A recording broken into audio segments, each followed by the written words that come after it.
Hello everyone, आप सभी का बहुत बहुत स्वागत करती हूँ मैं रूपाली वर्मा डेफिनेट सक्सेस पाठशाला के इस प्लेटफॉर्म में। डेफिनेट सक्सेस पाठशाला एक ऐसी पाठशाला जहाँ पर पूरी तरीके से श्योर है कि आपकी सक्सेस मिलेगी ही मिलेगी। तो इसी अच्छे थॉट के साथ शुरू करते हैं हम आज का ये वीडियो। आज का ये video class 10th Hindi course A के स्टूडेंट्स के लिए है। Class 10th Hindi course A के जो स्टूडेंट्स हैं उनको हम प्रिपरेशन काफ़ी हद तक करा चुके हैं, जिनमें हम एक्सप्लेनेशन की बात करें, ऑब्जेक्टिव क्वेश्चंस की बात करें, सब्जेक्टिव क्वेश्चंस की बात करें, लगभग सभी कुछ हमारा एंड पर है। यानी कि हमने ऑब्जेक्टिव क्वेश्चंस तो पूरे करा दिए जो हमारी क्षितिज बुक से आने वाले थे, और बात करें अगर हम यहाँ पर सब्जेक्टिव क्वेश्चंस की, तो आज जो हम कर रहे हैं वो हमारी क्षितिज भाग 2 का अंतिम अध्याय है। गद्य खंड का अंतिम अध्याय है संस्कृति। ये एक निबंध के तौर पर यानी कि निबंध विधा में लिखा गया पाठ है, जिसे हमारे सामने रखा भंडित आनंद कौसलायन जी ने। अक्सर हम बात करते हैं सभ्यता के बारे में, संस्कृति के बारे में, तो कुछ इसी को डाउट्स क्लियर करने के लिए ये चैप्टर बेस्ट है कि संस्कृति क्या है, सभ्यता क्या है। भंडित आनंद कौसलायन जी ने इस चैप्टर में यही बताने का प्रयत्न किया है। तो वैसे तो हमने ये चैप्टर बहुत अच्छे से पढ़ा हुआ है, फिर उसके बाद हमने इसके एनसीईआरटी क्वेश्चंस करे हैं, फिर हमने आपको इसका डीपीपी दिया था, उसका सॉल्यूशन भी कराया, फिर उसके बाद इसके मल्टीपल चॉइस क्वेश्चंस कराए। तो एक तरीके से अभी तक हम 4 बार इस अध्याय को पढ़ चुके हैं और आज हम करने जा रहे हैं 5वीं बार इस अध्याय को। वो करेंगे हम वर्णात्मक प्रश्नों के वे में। वर्णात्मक प्रश्न यानी कि जो सब्जेक्टिव क्वेश्चंस हैं उनको हम करेंगे। यहाँ पर हम इस चैप्टर से बनने वाले मैक्सिमम क्वेश्चंस लाने की कोशिश करी है हमने। करीबन 28 क्वेश्चन मैं लेकर आई हूँ। अब ये बुक हमारी क्षितिज भाग 2 है, तो इनसे आने वाले जितने भी प्रश्न रहेंगे उनके आंसर आपको 25 से 30 शब्दों में लिखने होंगे। यानी कि सभी क्वेश्चंस आपके लघु उत्तरीय ही पूछे जाएंगे, जिनके लिए आपको 2 मार्क्स मिलेगा। तो ये चीज़ तो मैं शुरू से हर एक चैप्टर में आपको बताती आई हूँ, तो अभी तक आपको समझ में आ गया होगा। तो चलिए शुरू करें ये अध्याय। लेकिन थोड़ा सा इस चैप्टर को आप जब पढ़ोगे पहली बार तो थोड़ा सा टफ ज़रूर लगेगा। क्यों? क्योंकि ये एक निबंध विधा में लिखा गया है और इसका जो टॉपिक है जिस बारे में इसमें लिखा गया है वो ही थोड़ा सा डाउटफुल टॉपिक है, इसलिए थोड़ा इत्मीनान से पढ़ना। अगर आपको नहीं समझ में आता है तो इसका डिटेल एक्सप्लेनेशन का वीडियो ज़रूर देखना, वो आपको हर एक डाउट को क्लियर कर देगा। ठीक है, चलिए शुरू करें हम आज का। तो आज हम ये क्वेश्चन जो सब्जेक्टिव क्वेश्चंस हैं ये हम कर रहे हैं मोस्ट इम्पॉर्टेंट क्वेश्चंस के वे में। मोस्ट इम्पॉर्टेंट मैं क्यों कह रही हूँ, पिछले कुछ सालों में इस चैप्टर से जो क्वेश्चंस पूछे जाते रहे हैं वो तो मैं लेकर आई हुई हूँ, साथ में कुछ नए क्वेश्चंस थे, तो इसलिए मैंने कोशिश की कि उनको भी मैं शामिल कर लूँ। इसलिए क्वेश्चंस की जो क्वांटिटी थी यानी कि जो संख्या थी वो बढ़ गई है, करीबन 28 प्रश्न हैं। चलिए शुरू करें। देखिए, क्लास 10th हिंदी कोर्स ए है, बुक है क्षितिज भाग 2, गद्य खंड है, चैप्टर है संस्कृति जो कि हमारा आखिरी चैप्टर है और चैप्टर नंबर 12 है। इसके हम कर रहे हैं मोस्ट इम्पॉर्टेंट क्वेश्चंस। पहला प्रश्न है, क्या दिया गया है, लेखक की दृष्टि में सभ्यता और संस्कृति की सही समझ अब तक क्यों नहीं बन पाई है।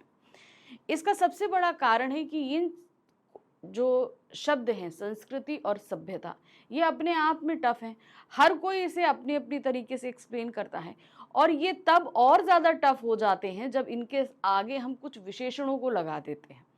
तो ये कुछ हमारी जो कुछ भी हमारी समझ में आ रहा होता है तो फिर हम और उसमें डाउटफुल हो जाते हैं। तो इसके कई रीज़न जो है लेखक ने हमको बताए हैं। देखिए क्या है, लेखक का कहना है कि सभ्यता और संस्कृति दो ऐसे शब्द हैं जिनका उपयोग तो सबसे अधिक होता है और जो समझ में सबसे कम आते हैं। अब हम किसी को, कोई अगर ठीक से बिहेव नहीं करता, कुछ नहीं करता, हम कहते हैं कि तुमको क्या सभ्यता नाम की चीज़ नहीं है, तुम्हें अपनी संस्कृति नहीं सब पता है। अभी सभ्यता संस्कृति हम बोल तो देते हैं, इस्तेमाल बहुत करते हैं, लेकिन एक्चुअल में ये है क्या, ये हमारी समझ में नहीं आया अभी तक। जब इन शब्दों के साथ अनेक विशेषण लगा दिए जाते हैं तब तो इनके विषय में कुछ भी समझ नहीं आता।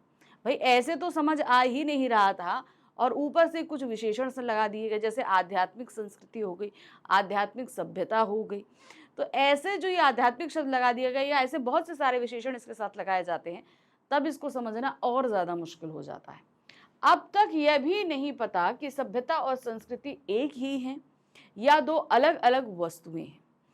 इसी कारण से लेखक की दृष्टि में सभ्यता और संस्कृति की सही समझ नहीं बन पाई है।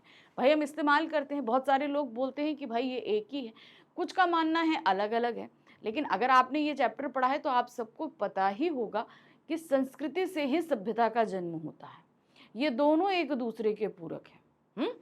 तो एक के बगैर दूसरे का होना पॉसिबल नहीं हो पाता है। प्रश्न संख्या 2 है, आग की खोज एक बहुत बड़ी खोज मानी जाती है। इस खोज के पीछे रही प्रेरणा के मुख्य स्रोत क्या रहे होंगे?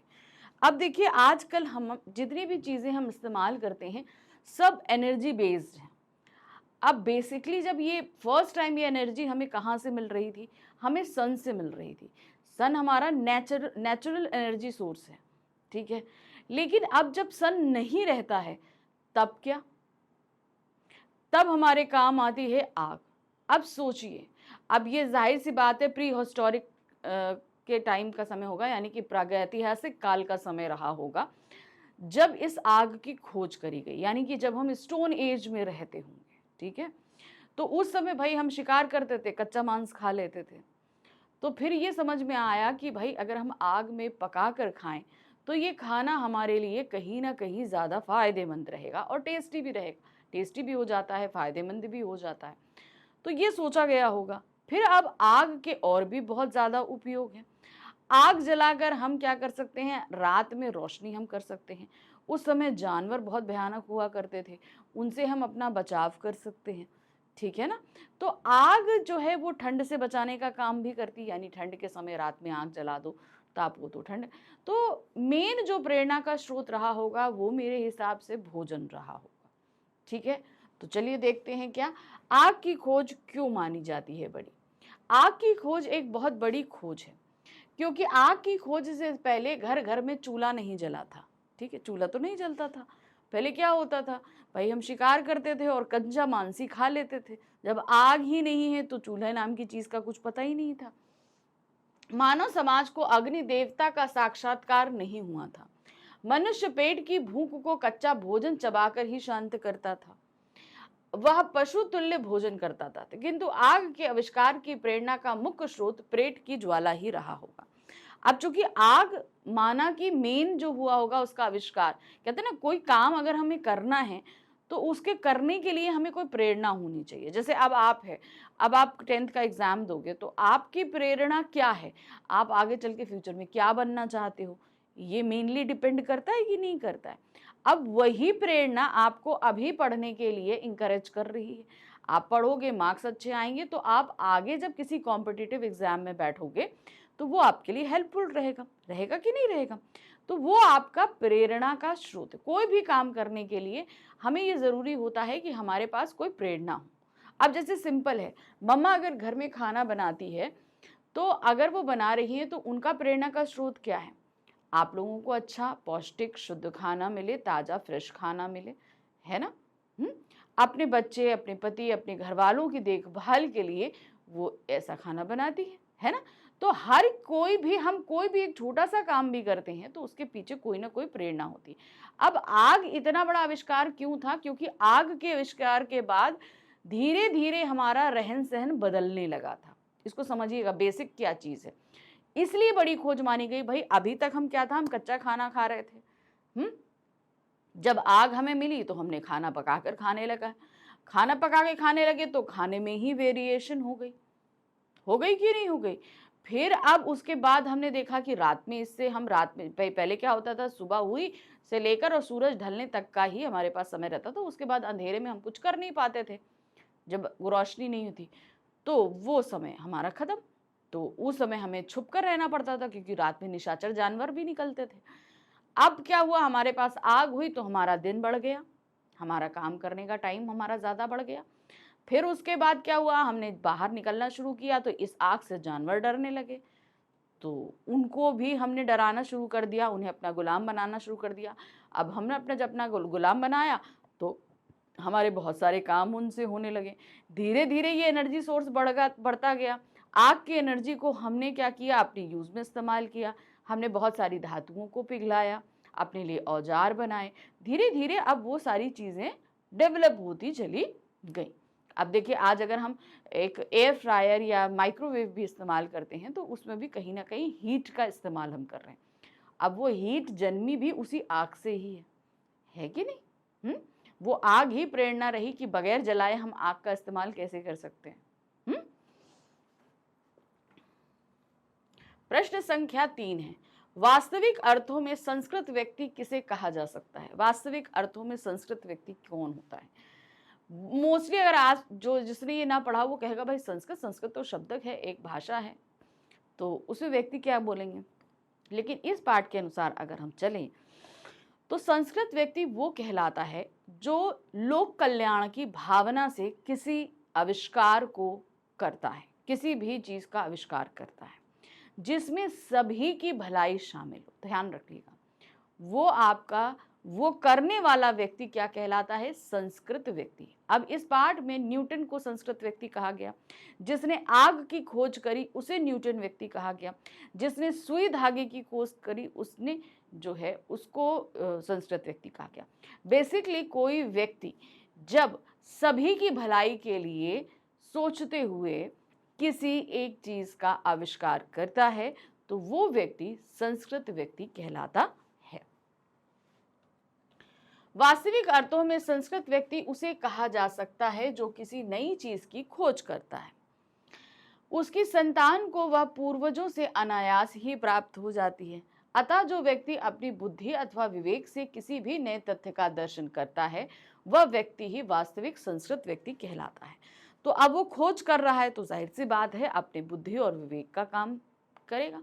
ठीक है, अब जैसे सिंपल सी है, अब आग ये जब जन्मी तो जाहिर सी बात है दो पत्थरों के रगड़ने से होगा या लकड़ी के आपस में रगड़ने से होगा, किसी भी कारण से अगर आग का जन्म हुआ।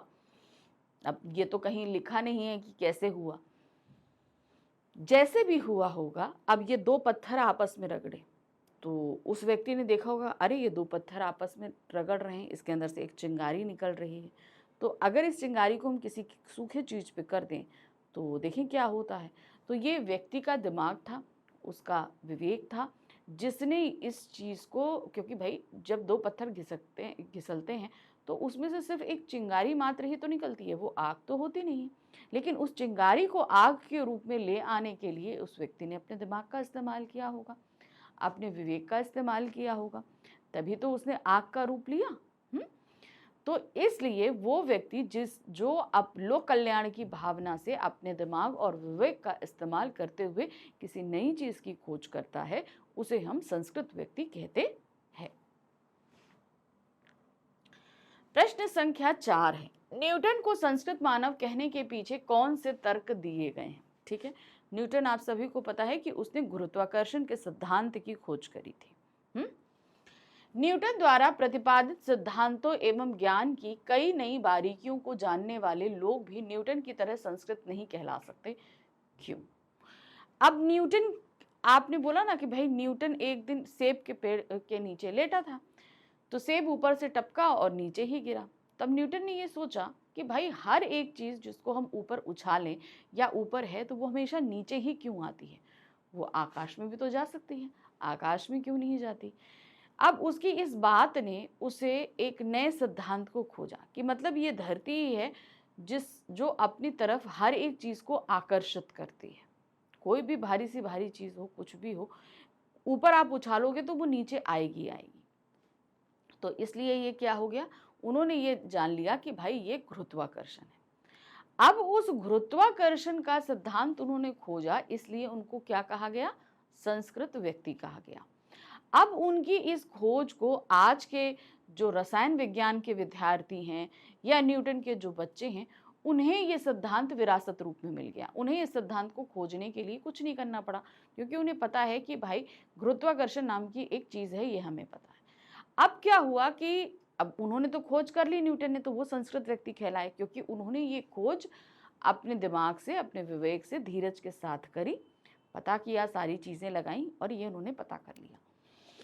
अब इससे दूसरों की भलाई ही होने वाली थी, जाहिर सी बात है। इसलिए वो संस्कृत मानव कहलाए। अब उनका ये जो सिद्धांत था ये रसायन विज्ञान के विद्यार्थियों के पास में आ गया। किसके पास आ गया? रसायन विज्ञान के विद्यार्थियों के पास। अब उन्होंने उस गुरुत्वाकर्षण के सिद्धांत के ऊपर काम करना शुरू किया और उन्होंने उसके आगे बहुत सारी नई नई चीजों को खोज लिया। लेकिन चूंकि वो किसी और के द्वारा खोजे गए सिद्धांत के ऊपर काम कर रहे थे, इसलिए वो संस्कृत मानव नहीं कहलाएंगे। वो क्या कहलाएंगे? सभ्य मानव कहलाएंगे, क्योंकि उन्होंने किसी और के खोजे गए सिद्धांत के ऊपर काम किया और उससे भी और भी चीजें डेवलप करी। तो वो आपका सभ्य मानव कहलाएगा, क्योंकि वो हमारे आचरण में आया। जब कोई खोज करता है तो वो संस्कृत मानव कहलाता है, और उस खोज गई चीजों को हम आगे लेकर चलते हैं या जिनको विरासत में मिलती है, वो सभ्य मानव कहलाते हैं। गुरुत्वाकर्षण के सिद्धांत का आविष्कार न्यूटन ने किया, इसलिए उसे संस्कृत मानव कहा गया। ठीक है, जो मैंने आपको बताया, चूंकि उसने एक सिद्धांत को खोजा है, इसलिए वो क्या है? संस्कृत मानव है। जो व्यक्ति अपनी बुद्धि अथवा विवेक के द्वारा किसी भी नए तथ्य का आविष्कार करता है, उसे संस्कृत मानव कहा जाता है। समझ में आ गया कि जब हम किसी भी नई चीज की खोज करेंगे, वो आपका क्या कहलाएगा? वो संस्कृत मानव कहलाता है, वो व्यक्ति संस्कृत मानव कहलाता है। उसकी संतान जिसे अपने पूर्वजों से वह वस्तु अनायास ही प्राप्त हो गई है, वह अपने पूर्वजों की भांति संस्कृत नहीं कहला सकता। अब चूंकि न्यूटन के बाद न्यूटन के बच्चों को वो सिद्धांत अपने आप ही प्राप्त हो गया, उसके लिए उन्हें कोई मेहनत नहीं करनी पड़ी, कोई इक्वेशंस नहीं लगानी पड़ी, कुछ नहीं करना पड़ा। तो वो क्या कहला रहे हैं? वो उस चीज का इस्तेमाल करेंगे, खोज नहीं करेंगे। तो वो क्या कहलाएंगे? सभ्य मानव कहलाएंगे। हम उसे सभ्य अवश्य कह सकते हैं, क्योंकि उसे अनेक उन बातों का ज्ञान प्राप्त हो सकता है जिनसे शायद न्यूटन अपरिचित था। इसी कारण हम आज के विज्ञान के विद्यार्थियों को न्यूटन की अपेक्षा सभ्य भले ही कह सकें, किंतु उन्हें न्यूटन की भांति संस्कृत नहीं कह सकते। समझ में आया? अब मान लीजिए हमारे पास सपोज अब हमारे दादा दादा का कोई भी सामान है, कोई चीज़ है, वो हमें विरासत में मिली।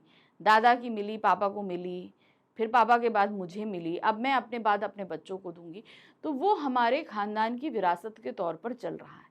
अब जब हमें वो प्रदान होती है तो हम क्या करते हैं? उसमें इजाफा करते हैं। मान लीजिए सपोज मोस्टली लोगों के यहाँ क्या होता है कि खानदानी कोई ऑर्गेमेंट चलता है या कोई टेबल कुर्सी मेज जो बहुत ही सॉलिड हो वो चले, तो हम क्या करते हैं? हम उसका इस्तेमाल करते हैं।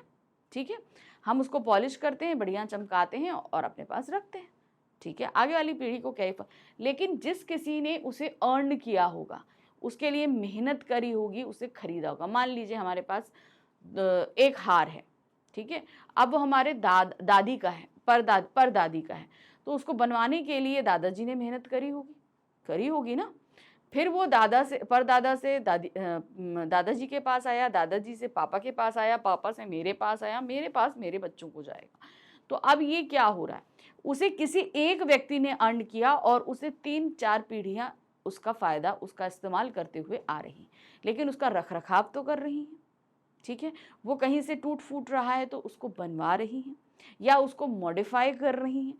ठीक है ना, हम उसका इस्तेमाल कर रहे हैं, उसकी देखभाल कर रहे हैं, उसमें जो भी इजाफे हो सकते हैं उन्हें हम इजाफा कर रहे हैं। लेकिन वो चीज़ कहलाएगी क्या? हमारे परदादा का ही हार कहलाएगी, मेरा नहीं कहला सकती। ये हमें विरासत में मिला है, लेकिन है किसका? हमारे परदादा का है, वो कहलाए भाई। उसी तरीके से गुरुत्वाकर्षण का सिद्धांत किसने खोजा? न्यूटन ने ही खोजा। आज भले रसायन विज्ञान का कोई भी विद्यार्थी गुरुत्वाकर्षण के सिद्धांत के ऊपर अगर काम कर रहा है, वो कई नई चीज को पता लगाएगा, तो भी वो व्यक्ति संस्कृत मानव नहीं कहलाएगा। क्यों? क्योंकि वो किसी दूसरे के सिद्धांत के ऊपर काम कर रहा है, उसने वो चीज नहीं खोजी है। सिंपल सी एक चीज है। ठीक है, अब जैसे टेलीफोन को ग्राहम बेल ने खोजा, ठीक है, उसने जो लगाया, उसने ग्राहम बेल ने लगाया। अब हमेशा उसी का नाम लिया जाएगा, टेलीफोन की खोज के लिए उसी का नाम लिया जाएगा, किसी और का नाम नहीं ले सकते, क्योंकि आगे उसको मॉडिफाई किया गया है, बहुत तरीके से मॉडिफाई किया गया है, लेकिन नाम टेलीफोन के लिए उसी का इस्तेमाल किया जाता है। प्रश्न संख्या 5 है, किन महत्वपूर्ण आवश्यकताओं की पूर्ति के लिए सुई धागे का आविष्कार हुआ होगा? अब आपको बताना है कि सुई धागे का आविष्कार आखिर क्यों हुआ होगा, चलो फिर से हम लोग चलते हैं प्रागैतिहासिक काल यानी कि प्री हिस्टोरिकल पीरियड में।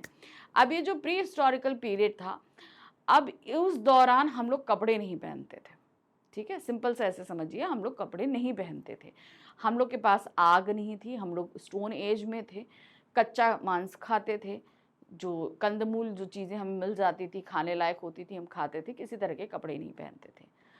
अब क्या होता था उस दौरान, मौसम जैसे आज बदलता है, उस समय तो एक्सट्रीम कंडीशन होती थी भाई। आजकल पोल्यूशन के चक्कर में चलते जो है हम लोगों का जो धरती है वो गर्म हो गई, लेकिन उस टाइम तो अगर हम प्री हिस्टोरिक टाइम में जाएं तो उस समय ठंड भी पड़ती थी और प्री हिस्टोरिक टाइम में एक आइस एज भी आया था, ठीक है, एक आइस एज भी चला था, तो उस दौरान बर्फ़ वगैरह भी बहुत रहती थी। तो अब उस ठंड से अपने आप को बचाने के लिए हम क्या करें? तो अब जिन जानवरों को मारा जाता था उन जानवरों की खालें उतार ली जाती थी, ठीक है। अब ये देखा गया कि भाई जानवर भी तो बगैर कपड़े के रहते हैं। दिमाग ऐसे लगाया इंसान ने कि भाई ये जानवर भी बगैर कपड़े के रहते हैं लेकिन अपने आप को ठंड से तो बचा लेते हैं, इसका मतलब इनकी स्किन जो है वो ज़्यादा अच्छी है। तो ठीक है, अगली बार हम जानवर मारेंगे उसकी स्किन निकाल लेंगे, और यही हुआ। स्किन निकाल के देखा गया तो भाई वो ठीक है, वार्म थी, अच्छी थी। अब हमने क्या किया, हमने उस खाल को जैसे उतारा हमने ऐसे ही ओढ़ना शुरू कर दिया। अब ओढ़, जैसे हम लोग शॉल ओढ़ते हैं ना आजकल, उस तरीके से हम लोगों ने ओढ़ना शुरू कर दिया। अब उसमें हम कंफर्टेबल नहीं, क्योंकि अगर हम कुछ काम करते तो वो हमारे पास से उतर जाता, हमें ठंड लगने लगती। अब क्या किया जाए, तो अब ये हुआ कि इसको बॉडी फिट बनाया जाए। क्या मतलब, ताकि इसको हम पहन सकें। जैसे खाल कैसे रहती, जानवरों के ऊपर खाल चढ़ी रहती है ना, तो उनकी तो उतर के गिरती नहीं है। तो अब अगर हम दूसरे की खाल पहन रहे हैं तो हम इस तरीके से पहने ताकि वो हमारी बॉडी पे आ जाए, हम सारे काम इजी वे में कर सकें, ठीक है। अब उसके लिए हमने काटना तो सीख लिया, क्योंकि हमारे पास पत्थर था, हमने मांस काटते थे, सब कुछ करते थे, तो खाल तो उससे कट जाएगी। लेकिन फिर कटने के बाद उसको जोड़ने का काम हम कैसे करेंगे? तो सोचिए, जिस व्यक्ति ने इसे जोड़ने का काम सीखा होगा कि भाई एक उसमें जो है होल करो, उसमें धागा डालो, कुछ करो, जो कोई भी उसने सीखा हो, उसने वो करके सुई धागे का इस्तेमाल किया। तो अब इसके पीछे की प्रेरणा क्या रही? अपने आप को ठंड से बचाने के लिए, ठीक है। अब धीरे धीरे अब इसमें हो सकता है कि शायद जब हम थोड़ा आग का इस्तेमाल करने लगे तो हम सभ्य हो गए, तो अब शरीर को ढकना, अपने शारीरिक अंग को छिपा के रखने का काम आया।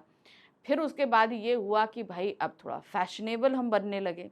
तो मगर बेसिक तौर पर सुई धागे का निर्माण के लिए जो प्रेरणा रही होगी वो अपने आप को ठंड से बचाने की रही होगी। अपने तन को ढकने के लिए, स्वयं को गर्मी, सर्दी और नंगेपन से बचाने के लिए सुई धागे का आविष्कार हुआ होगा। जैसे हमने कहा कि भाई हम तो बगैर कपड़ों के रहते थे, तो वो शरीर को ढकने यानी नंगेपन से बचाने के लिए, ठंड होती थी, ठंड से बचाने के लिए, इन सभी के लिए सुई धागे का इस्तेमाल किया गया होगा। सुई धागे की खोज से पहले मनुष्य नंगा रहता था। वह जैसे तैसे वृक्ष की खाल तथा पत्तों से तन तो ढकता था, किंतु उससे शरीर को ठीक से रक्षा नहीं हो पाती थी। मतलब हमें एक जो गर्माहट मिलनी चाहिए वो हमें नहीं मिल पाती थी। अतः जब उसने सुई धागे की खोज कर ली तो उसके हाथ बहुत बड़ी तकनीक आ गई। एक टेक्निक आ गई कि भाई ठीक है, हम इतने इतने तरीके से काम, अब ये जो खाल है जिसको हम काट लेते हैं, इसे हम बहुत तरीके से इस्तेमाल कर सकते हैं। ये तकनीक इतनी कारगर थी कि आज भी हम लोग इसका भरपूर उपयोग करते हैं। अब देखिए, सुई धागे का इस्तेमाल हम लोग करते हैं ना, हम लोग जितने, अब मान लीजिए जैसे मैंने ये टी शर्ट पहनी हुई है तो इसमें भी सुई धागे का इस्तेमाल हुआ। आप घर में बैठे जो, तो आज तक तो हम लोग बेधड़ल्ले से सुई धागे का इस्तेमाल कर रहे हैं कि नहीं कर रहे हैं। तो इस तरीके से सुई धागे के आविष्कार के लिए मेन जो प्रेरणा रही वो अपने आप को ठंड से बचाने और शरीर को ढकने जैसे और नंगेपन से बचाने के लिए प्रेरणा रही होगी। प्रश्न संख्या 6, मानव संस्कृति एक अविभाज्य वस्तु है जिसे हम बांट नहीं सकते। किन्हीं दो प्रसंगों का उल्लेख कीजिए जब, ठीक है, क्या है जब मानव संस्कृति को विभाजित करने की चेष्टाएं की गईं। अब आपको वो, वैसे तो मानव संस्कृति अविभाज्य से हम बांट नहीं सकते, अब आपको बताना है वो दो कंडीशन जब इन मानव सभ्यता को बांटने की कोशिश की गई। दो इंसिडेंट्स कोई भी बताने हैं। तो देखिए क्या है, मानव समाज को विभाजित करने के दो प्रसंग निम्नलिखित हैं। पहला है, हिटलर के आक्रमण के कारण मानव संस्कृति खतरे में पड़ गई थी। आप सभी को पता है कि हिटलर ने कितने लोगों को मारा, तो मानव संस्कृति वाकई खतरे में थी कि पता नहीं मानव का अस्तित्व बचेगा भी कि नहीं बचेगा। रोज इतने लोगों को मारा जा रहा था। भारत देश में हिंदू संस्कृति और मुस्लिम संस्कृति, इन दो भागों में विभाजित संस्कृति से मानव समाज दो भागों में विभाजित हो गया है। अभी तो वैसे तो अविभाज्य व्यक्ति है, मतलब वस्तु है, लेकिन अब इसे विभाजित किया गया। अब आ जाइए हमारे भारत देश में, जहां पे ये संस्कृति अभी दो रिसेंटली अलग अलग संस्कृतियों में विभाजित हो चुकी है, एक सनातन संस्कृति और एक इस्लामिक संस्कृति। ठीक है, तो इस तरीके से आप देख रहे हैं कि मानव सभ्यता को दो भागों में बांटा गया है, इन दो कारणों से। नेक्स्ट है, जब मानव संस्कृति ने अपने एक होने का प्रमाण दिया। अब आपको वो दो इंसिडेंट बताने हैं जब मानव संस्कृति ने अपने आप को क्या बताया है कि भाई हम तो एक हैं, यानी कि सबने जुटकर एक होकर कोई काम किया हो। देखिए, मानव संस्कृति के एक होने का प्रमाण निम्नलिखित दो प्रसंगों में मिलता है। पहला है, आज से 2500 वर्ष पूर्व सिद्धार्थ ने अपना घर इसलिए त्याग दिया कि किसी तरह तृष्णा के वशीभूत लड़ती कटती मानवता सुख से रह सके। अब सिद्धार्थ के पास तो सब कुछ था, राजमहल था, सुंदर बीबी थी, पुत्र था, माता पिता थे, इतना बढ़िया राज्य था, लेकिन तब जब उन्होंने दूसरों के कष्टों को देखा तो उनका मन द्रवित हुआ और उन्होंने अपना सारा सुख त्याग कर मानव को उस दुख से निजात दिलाने के लिए वो निकल पड़े। तब यहाँ पर मानव सभ्यता के एक होने का परिचय मिला। दूसरा आते हैं, संसार के मजदूरों को सुखी देखने का स्वप्न देखते हुए कार्ल मार्क्स ने अपना सारा जीवन दुख में बिता दिया। अब मजदूर इतने दुखी थे, अब उनके ऊपर बहुत तरह तरह के जो हैं वो टैक्सेस हैं, बहुत तरह के नियम कायदे हैं लगाए जाते थे। कार्ल मार्क्स जब उन्होंने ये सारी देखी, क्योंकि वो खुद भी इस कम्युनिटी से आते थे, तो उन्होंने देखा कि भाई मजदूरों के साथ को तो बहुत ज़्यादा प्रताड़ित किया जा रहा है। तो कार्ल मार्क्स ने अपनी सारी सुख सुविधाओं को त्याग कर वो इसी काम में लग गए कि किसी तरीके से जो मजदूर वर्ग है उसको अच्छे से अच्छा हम चीज़ों को सिखा सकें, बता सकें। तो वो सारी ज़िंदगी उन्होंने अपनी सुख को त्याग कर दुखों में बिता दिया। तो ये दो इंसिडेंट थे जहाँ पर मानव संस्कृति ने एक होने का प्रमाण दिया।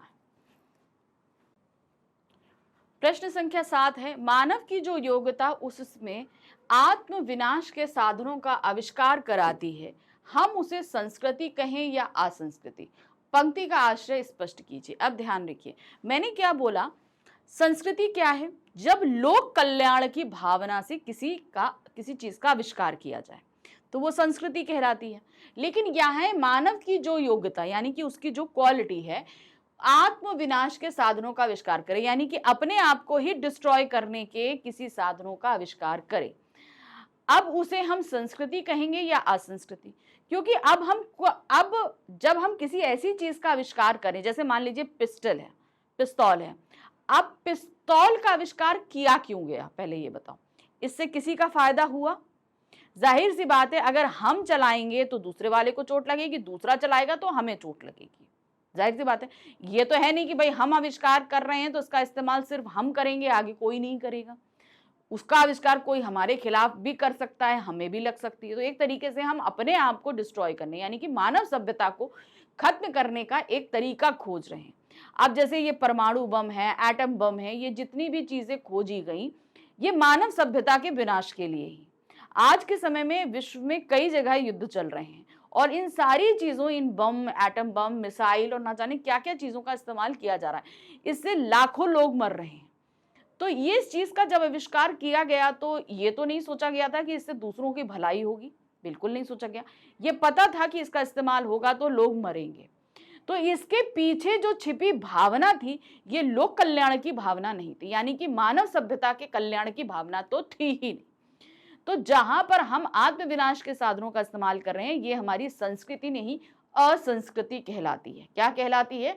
असंस्कृति कहलाती है, क्योंकि इससे नुकसान ही होने वाला है, कहीं कोई फायदा होगा ही नहीं। मानव की जो योग्यता उससे आत्मविनाश के साधनों का आविष्कार कराती है, हम उसे असंस्कृति कह सकते हैं। क्योंकि जिस संस्कृति का संबंध मानव कल्याण से नहीं होता उसे असंस्कृति कहा जाएगा। यानी कि मानवों से कोई भी आविष्कार जिसमें मानव की भलाई नहीं है, उसका नुकसान है, वो चीज असंस्कृति ही कहलाएगी। संस्कृति का प्रयोग हमेशा समाज कल्याण के लिए किया जाता है, याद रखना। संस्कृति, अब जैसे मान लीजिए गुरुत्वाकर्षण का सिद्धांत है या सुई धागे का आविष्कार है, आग का आविष्कार है, इससे मानव सभ्यता का विकास हुआ, डेवलपमेंट हुआ, सारी चीजें हुई, हमने बहुत सारी नई चीजें सीखी, अपनी सुविधा के लिए, दूसरों की भलाई के लिए बहुत सारी चीजें करी। लेकिन अगर एक बम का आविष्कार हम करते हैं तो उससे कोई भी भलाई होगी, मुझे ये बताओ? सिर्फ मानव ही नहीं, प्राणी से लेकर प्रकृति तक को उसको नुकसान होगा। तो इसमें किसी भी तरह का मानव कल्याण या प्रकृति कल्याण या पशु कल्याण, पक्षी कल्याण, कोई कल्याण नहीं है, सबका नुकसान ही नुकसान है। ऐसी संस्कृति का परिणाम असभ्यता ही होता है। अब देखिए क्या होता है, जब आग का आविष्कार किया गया तो आगे आने वाली पीढ़ी ने उसके ऊपर जब काम किया तो हमेशा नई नई चीजों को खोजा, और आज भी हम उन नई चीजों को खोज ही रहे हैं, ठीक है। और उससे खोज से क्या होता है, जब हम करते हैं तो दूसरों की भलाई ही होती है। अब मान लीजिए किसी ने कभी एक बम बनाया होगा, छोटा सा बम बनाया, ठीक है, कभी भी बारूद से बम बनाया, जो कुछ भी किया हो, पहली बार जब भी हुआ हो, हमें नहीं पता कि कब क्या हुआ। अब उससे हम कह रहे हैं जरा सी चोट लगी होगी, फिर उसने कहा अरे इससे तो जरा सी चोट लग रही है। अब एक व्यक्ति ने तो उस बम को खोज लिया, अब उसके बच्चे ने ये सोचा कि अरे पापा ने तो ये बम बनाया था, अब मैं इसमें से बड़ा बम बनाऊंगा जिससे कम से कम 4-5 लोग मरे। फिर तीसरे ने कहा कि हम अब बनाएंगे परमाणु बम। परमाणु बम बनाया, हिरोशिमा नागासाकी पे गिरा, पूरे के पूरे शहर डिस्ट्रॉय हो गए, और आज तक वहां के लोगों को इसका असर देखा जा सकता है। तो इससे कहीं पे भी ना भलाई हुआ कि बाप ने खोजा, उसके बच्चे ने खोजा, उसके बच्चे ने उसके ऊपर काम किया, लेकिन वो हमेशा दूसरों का डिस्ट्रॉय, यानी कि वो असभ्यता ही कहलाएगा। संस्कृति मानव को सभ्य बनाती है। मानव विनाश के लिए प्रयुक्त संस्कृति असंस्कृति ही कही जाएगी। यानी कि जब हम इसका इस्तेमाल दूसरों को डिस्ट्रॉय करने के लिए करते हैं तो वह असंस्कृति ही कहलाती है। लेखक ने अपने दृष्टिकोण से सभ्यता और संस्कृति की एक परिभाषा दी है। आप सभ्यता और संस्कृति के बारे में क्या सोचते हैं, लिखिए। अब लेखक ने सभ्यता और संस्कृति के बारे में अपने दृष्टिकोण से परिभाषा दी कि जब हम किसी नई चीज का आविष्कार करते हैं तो वो हमारी संस्कृति कहलाती है, क्योंकि वो मानव कल्याण की भावना से ओतप्रोत होती है। अब उसी आविष्कार को जब आने वाली पीढ़ी को मिलता है तो वो उसी पीढ़ी पे काम करती है और उससे भी लोगों का कल्याण ही होता है, तो वो भी सभ्यता ही कहलाती है, ठीक है। अब जैसे आप बोलोगे कि मैम जो आग का आविष्कार किया गया वो दूसरों की सभ्यता के लिए था, लेकिन अब उसी आग से अगर दूसरों का घर जला दिया जाए तो क्या वो सभ्यता कहलाएगी या असभ्यता? अब कोई भी चीज़ है, मान लीजिए जैसे खाना है, ठीक है, हम लोग खाना खाते हैं क्यों? अपने शरीर को स्ट्रॉन्ग करने के लिए, एनर्जी देने के लिए सारी चीज़ें करते हैं। अब उसी खाने के इतने वेरिएशन आ चुके हैं कि वो हमारे शरीर को नुकसान कर रहे हैं, जिन्हें हम जंक फूड्स कहते हैं, ठीक है। खाने का आविष्कार तो किया गया था हमारे शरीर को एनर्जी और पौष्टिकता देने के लिए, लेकिन उससे अब हमने जो चीज़ बनाई वो क्या हो गई, अब वो नुकसान दे रही है, तो वो आपकी असभ्यता कहला देगी। समझ में आया? माना कि कोई आविष्कार आप दूसरों की अच्छाई के लिए करते हो, ठीक है, जैसे आग का आविष्कार हुआ, लेकिन अब आगे हमने आग का आविष्कार क्यों किया? ताकि सबको पका खाना मिले, गर्माहट मिले, रात में रोशनी मिले, जंगली जानवरों से छुटकारा मिले। लेकिन फिर क्या हुआ, दो गुटों में लड़ाई हो गई। अब एक ने, जिसके पास आग था, उसने दूसरे गुटों के घर को जला दिया। तो अब वो आग जो सभ्यता का प्रतीक था, संस्कृति का प्रतीक था, उसका इस्तेमाल जो किया गया वो असभ्यता था, क्योंकि उससे किसी का भला नहीं हुआ, ठीक है ना। तो अब आपको बताना है, अब आपकी अपनी सोच के हिसाब से यहां पे लिखना है कि सभ्यता और संस्कृति क्या है। मेरे विचार से संस्कृति वह है जो श्रेष्ठाकृति अथवा कर्म के रूप से व्यक्त होती है। यानी कि हम कर्म कैसा कर रहे हैं, जैसे जो चीज मैंने अभी आपको समझाई, कि चीज़ें होती हमारी भलाई के लिए, लेकिन हमारे इस्तेमाल के तरीके, हमारे जो कर्म हैं वो उसे गलत कर देते हैं। कर्म विचार पर आधारित होते हैं, हमारे सोच पर। इसीलिए जो ज्ञान एवं भाव हमारे कर्मों को श्रेष्ठ बनाते हैं वही संस्कृति है।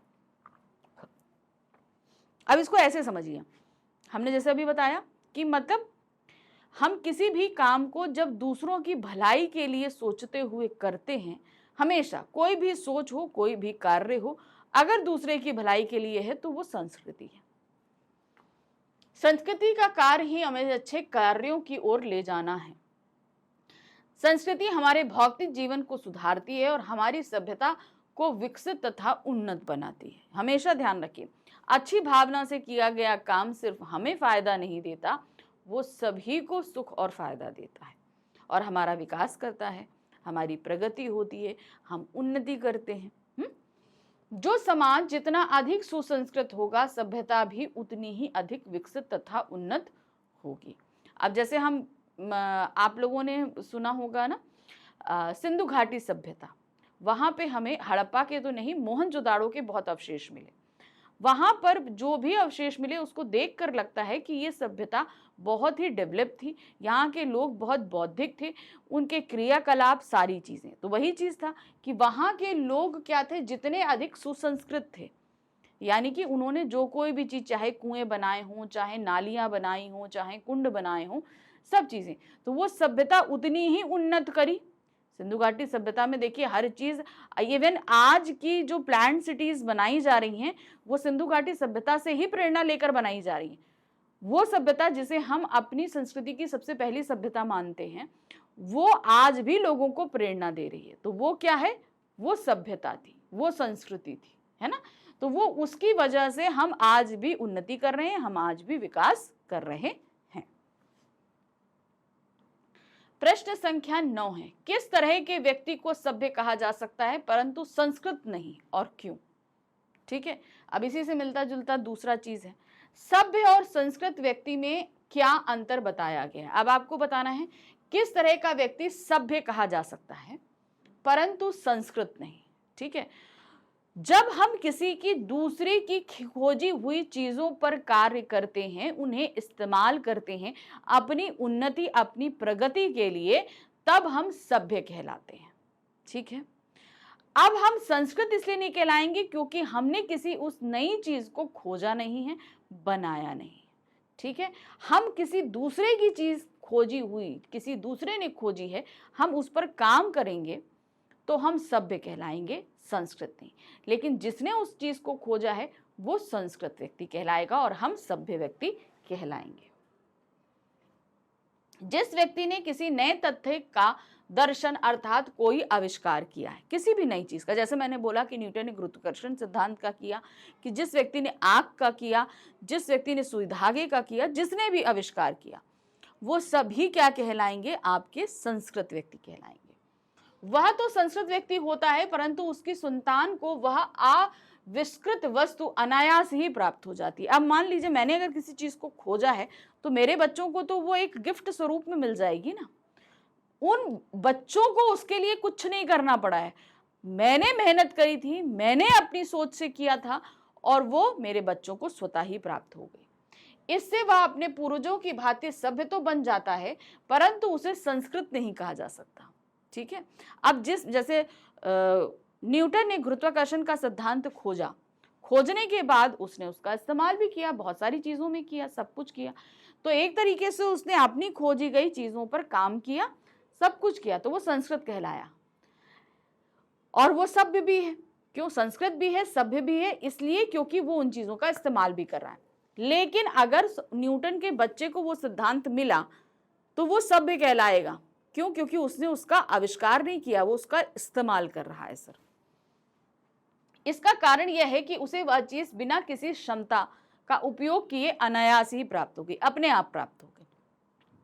उसके लिए उसने अपनी योग्यता, प्रवृत्ति अथवा प्रेरणा का उपयोग नहीं किया है। यानी कि उस व्यक्ति ने, जैसे न्यूटन के बच्चे को अगर गुरुत्वाकर्षण का सिद्धांत मिला या हम लोग को आज जो सिद्धांत मिला, उसको खोजने के लिए हमें कोई भी मेहनत नहीं करनी पड़ी। मेहनत किसको करनी पड़ी? न्यूटन को करनी पड़ी। इसीलिए न्यूटन क्या कहला रहा है? संस्कृत व्यक्ति कहला रहा है, सभ्य नहीं कहला रहा। हमको तो वो गिफ्ट स्वरूप मिल गई, हम उसका इस्तेमाल कर रहे हैं खाली। प्रश्न संख्या 10 है, संस्कृति के संदर्भ में मनुष्य की योग्यता को 3 रूपों में दर्शाने का क्या अभिप्राय है? इन 3 स्वरूपों की भिन्न भिन्न प्रेरणाओं को स्पष्ट कीजिए। ठीक है, अब यहाँ पर इन्होंने बहुत अच्छी चीज पूछी है, देखिए क्या है। संस्कृति के संदर्भ में मनुष्य की योग्यता को 3 रूपों में दर्शाने का क्या अभिप्राय? उन्होंने उसे 3 रूपों में दर्शाया। अब इसका क्या मतलब है, चलिए देखें क्या है। संस्कृति के संदर्भ में मनुष्य की योग्यता को यहाँ 3 रूपों में दर्शाया गया है। योग्यता का पहला स्वरूप है वह जो आग व सुई का आविष्कार कराता है। ठीक है, याद रखिए, आविष्कार करने के लिए मनुष्य के अंदर प्रेरणा होनी चाहिए, वो योग्यता होनी चाहिए। वही चीज उन्होंने बोला, योग्यता का पहला स्वरूप है आग और सुई का आविष्कार कराता है, कि आखिर हम इन चीजों को क्यों खोजें। पहली चीज, इन आविष्कारों की प्रेरणा मनुष्य को अपनी भौतिक आवश्यकताओं की पूर्ति के लिए होती है। जब हम कुछ चीजें अपनी आवश्यकता को मिटाने के लिए करते हैं, यानी कि हमें किसी चीज की जरूरत है और हम उसको खोज लें, ठीक है, तो वो होती है हमने अपनी जरूरत को पूरा करने के लिए इस चीज की खोज करी। क्यों? क्योंकि हमारी नीड थी। वो पहली। योग्यता का दूसरा स्वरूप है जो मनुष्य को तारों की जानकारी कराता है। इसकी प्रेरणा उसे ज्ञान प्राप्ति की जिज्ञासा से मिलती है। अब तीसरा स्वरूप क्या है? अब मान लीजिए हमारी कोई जरूरत नहीं है, मैंने खाना अच्छा खा लिया है, बढ़िया कपड़े पहने हुए हैं, सब कुछ टंच है अच्छे से, और मैं गई छत पर आराम से लेट गई। लेटने के बाद जब मेरा ध्यान आकाश पे गया तो मैंने कहा कि भाई क्या चीजें हैं जो इतने काले आकाश में ऐसे चमकती रहती हैं? किसी ने तो सोचा होगा कि भाई ये सूरज क्यों सुबह निकलता है और ये जाकर डूब जाता है, ये क्यों नहीं स्थिर बना रहता, हमें क्यों हमेशा लाइट नहीं देता। तो जब हमें सारी फैसिलिटीज मिली हुई हैं, प्राप्त हैं, सब कुछ है, लेकिन उसके बावजूद हमारी क्यूरियोसिटी जो है हमसे किसी चीज का आविष्कार कराती है, जैसे कि न्यूटन तो सिर्फ पेड़ के नीचे आराम कर रहा था, यानी सुस्ता रहा था, यानी कि उसका पेट भरा था, उसे किसी चीज की जरूरत नहीं थी, कुछ नहीं था, लेकिन वो क्या कर रहा था? वो सिर्फ आराम कर रहा था। सिर्फ पेड़ से एक सेब नीचे गिरा तब उसको ये चीज समझ में आई कि कोई तो चीज पृथ्वी की ऐसी है जो उसे अपनी तरफ खींचती है, और उसकी इसी सोच ने उसे गुरुत्वाकर्षण के सिद्धांत को खोजने के लिए मजबूर कर दिया। ठीक है, पहली चीज क्या थी? हमारी जरूरत जो हमसे आविष्कार कराती है। दूसरी चीज हमारी जिज्ञासा जब हमसे किसी चीज का आविष्कार कराती है। तीसरा स्वरूप वह है जो किसी महामानव से सर्वस्व त्याग कराता है। उसकी प्रेरणा मनुष्य की कल्याणकारी प्रवृत्ति के कारण होती है। अब तीसरी चीज ये होती है कि मेरे पास सब कुछ है। क्या है? मेरे पास सब कुछ है, सारे सुख हैं, सब कुछ है, लेकिन मैं वो सारे सुखों को त्याग कर किसी की दूसरे की भलाई के लिए लग जाऊं। ठीक है, जैसे कि महात्मा बुद्ध। सिद्धार्थ के पास सब कुछ था, राज्य था, पैसा था, पत्नी थी, पुत्र था, माता पिता थे, सारा धन वैभव सब कुछ था, सुंदर काया थी, सब था। उसके बावजूद उन्होंने जब दूसरों के दुखों को देखा तो उन्होंने अपने सारे सुख त्याग दिए कि मैं दूसरों के दुखों को दूर करने के लिए अपने सारे सुखों का त्याग करूंगा और इन दुखों से निजात पाने का कारण ढूंढूंगा कि मैं कैसे इन दुखों से निजात पा सकता हूं। और वो भी उन्होंने किस लिए खोजा? ताकि वो दूसरों का कल्याण कर सके। ठीक है, तब उन्होंने क्या खोजा? मोक्ष। कि जब व्यक्ति जीवन और मृत्यु के चरण से मुक्त हो जाता है तो उसे मोक्ष मिल जाता है, और जब ये जीवन मरण के चक्र से मुक्त होता है तो मनुष्य के सारे दुख भी दूर हो जाएंगे। तो ये 3 भावनाएं थी, जहां हमारी जरूरत थी, तीसरी बात थी हमारी जिज्ञासा, और तीसरी बात थी दूसरों का कल्याण। तो यहां पर ये 3 स्वरूप होते हैं। ठीक है, संस्कृति के संदर्भ में मनुष्य की योग्यता के 3 स्वरूप होते हैं। इन बेसिस पे ही किन्हीं चीजों की खोज की जाती है। लेखक के अनुसार जन कल्याण के क्या क्या कार्य हो सकते हैं। अब आपको बताइए, जन कल्याण, जन मतलब लोक, कल्याण मतलब भलाई। अब दूसरों के कल्याण के लिए क्या क्या कार्य हो सकते हैं। हमारे ऐसे बहुत से काम हुए हैं जो दूसरों के कल्याण के लिए किए गए हैं। देखिए क्या है, लेखक ने जन कल्याण के कुछ उदाहरण देते हुए बताया है कि किसी भूखे को खाना देने के लिए अपना खाना छोड़ देना, बीमार बच्चे की सारी रात गोद में लेकर माता का बैठे रहना, लेनिन का ब्रेड स्वयं न खाकर दूसरों को देना, कार्ल मार्क्स का आजीवन मजदूरों को सुखी देखने के लिए प्रयास करना, सिद्धार्थ का मानवता के कल्याण के लिए सभी सुखों का त्याग करना आदि जन कल्याण के ही कार्य हैं। तो वो जो हमारी तीसरी योग्यता है, जहां हम अपना कोई हमारा फायदा नहीं है लेकिन दूसरे का भला होना चाहिए, ये सोचकर हम कार्य करते हैं। अब जैसे आप देखते हो कि मम्मा, ठीक है, मम्मा अगर आपके लिए खाना बना रही है, गर्मियों का मौसम होता है ना, होता है कि नहीं होता है, 45, 46, 48 डिग्री टेम्परेचर होता है। इस गर्मी में हम लोग को फैन के नीचे एसी में बैठे गर्मी लगती है और मम्मा किचन में गैस के आगे खड़ी होकर आप लोगों के लिए खाना बनाती है कि नहीं बनाती है। इसमें क्या फायदा है? वो भी कहे छोड़ो हम तो खाना नहीं बना रहे हैं, जिसको भूख लगे वो खुद बना लो, हमें गर्मी लग रही है हम बैठे हैं।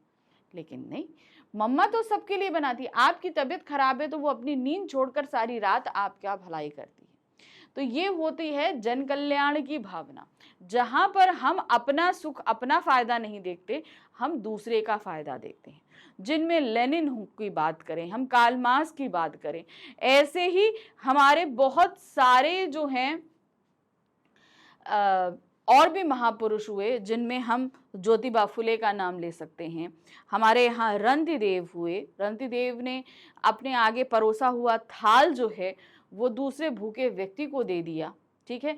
दधीची की बात करेंगे, दधीची ने दूसरों की भलाई के लिए अपने शरीर को त्याग दिया ताकि उनकी हड्डियों से जो है एक अस्त्र बनाया जा सके जिनसे राक्षसों से लड़ा जा सके। तो ऐसे बहुत महापुरुष हुए, है ना, जिनके पीछे सिर्फ जन कल्याण की भावना थी। उन्होंने जो भी कार्य किए वो क्यों किए? वो दूसरों की भलाई, आविष्कार नहीं किए। यहाँ पर आविष्कार की भावना नहीं हो रही है, यहाँ बात हो रही है जन कल्याण की भावना की, जहां पर हमने अपने आप को तकलीफ देकर, दुख देकर दूसरों की भलाई के लिए काम किया, वो होती है जन कल्याण की भावना। प्रश्न संख्या 12 है, सभ्यता या संस्कृति के विनाश का खतरा कब और कैसे होता है?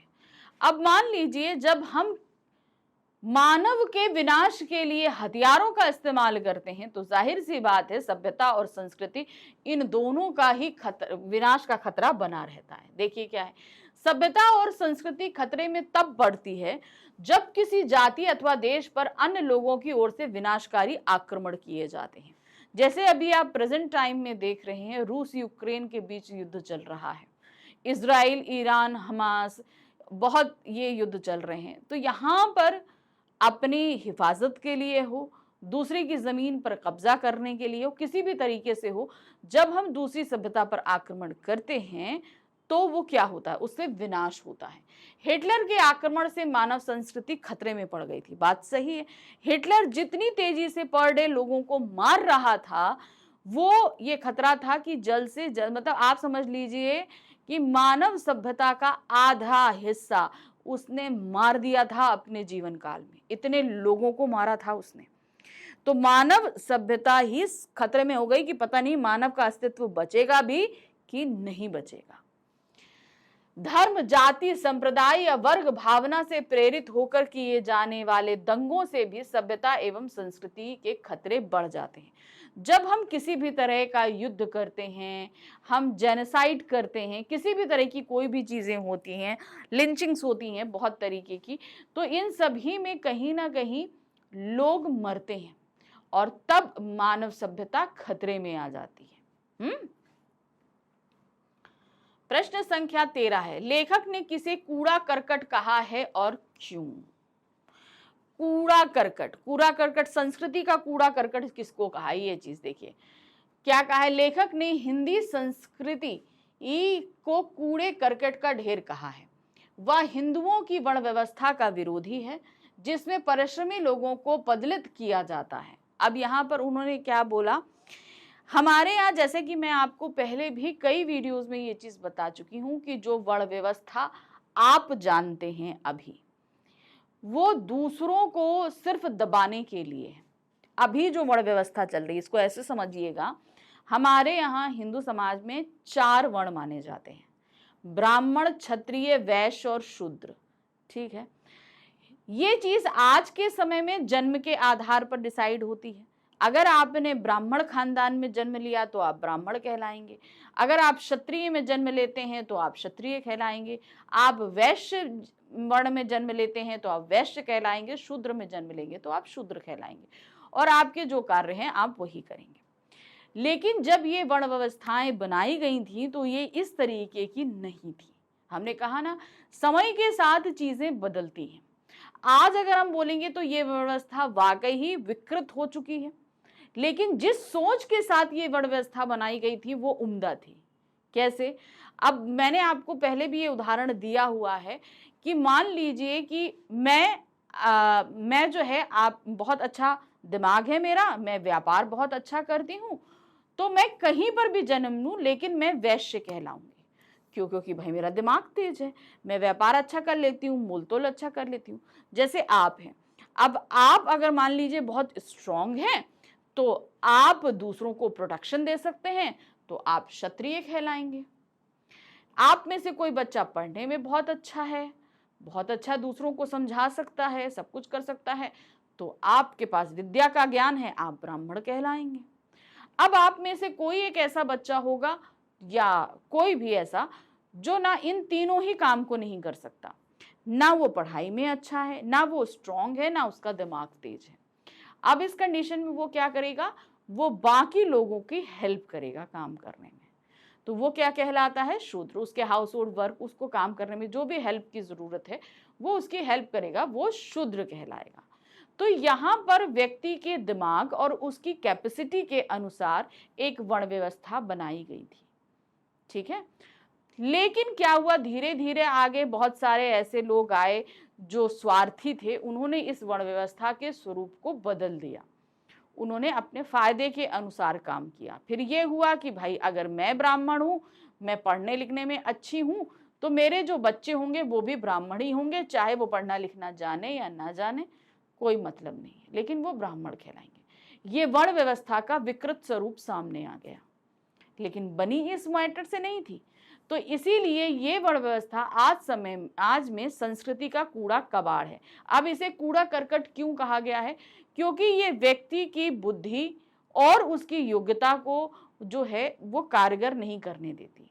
अब मान लीजिए कि अगर कोई शूद्र व्यक्ति है और वो बहुत ही अच्छा है पढ़ने में, ठीक है, तो उसे अवसर नहीं प्रदान करती ये वर्ण व्यवस्था।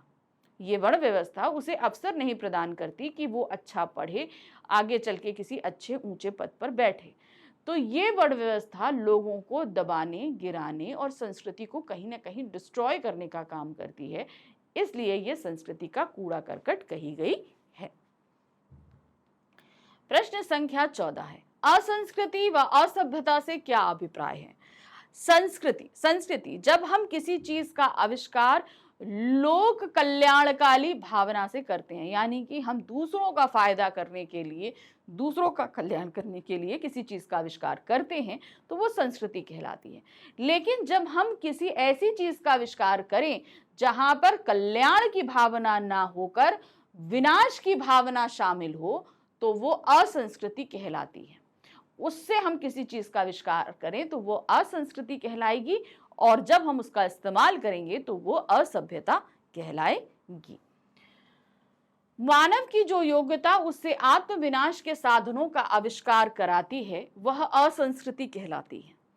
मनुष्य जिन साधनों के बल पे दिन रात आत्मविनाश में जुटा हुआ है, अब वो क्या कर रहा है, नए नए तरह के बमों का आविष्कार कर रहा है, नई नई चीजों का आविष्कार कर रहा है, तो इससे क्या हो रहा है, दूसरों को ही तो नुकसान हो रहा है कि नहीं हो रहा है?